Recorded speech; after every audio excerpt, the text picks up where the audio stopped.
Bien, nous nous trouvons dans l'enceinte du musée d'Aubray, qui est un musée départemental appartenant au conseil départemental de Loire-Atlantique,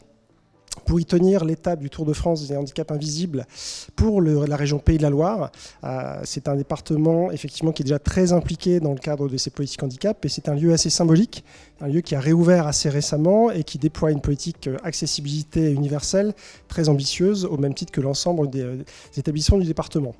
La thématique que nous avions choisi d'aborder au niveau de la région est la thématique des troubles psychiques, puisque c'est une thématique qui remonte fortement de la part des employeurs publics, avec des besoins de compréhension et d'accompagnement. Donc nous allons tenter de rendre effectivement visible l'invisible par l'intelligible.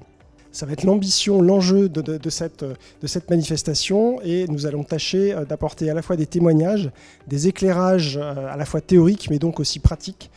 pour qu'à la fin effectivement chacun puisse repartir avec une meilleure compréhension, et notamment de l'écosystème qui peut être mobilisé, puisque le FIP apporte des aides ponctuelles, des aides cadrées dans le cadre d'une convention, mais aussi des dispositifs, puisqu'encore une fois ce sont souvent des problématiques sur les troubles psychiques qui nécessitent d'avoir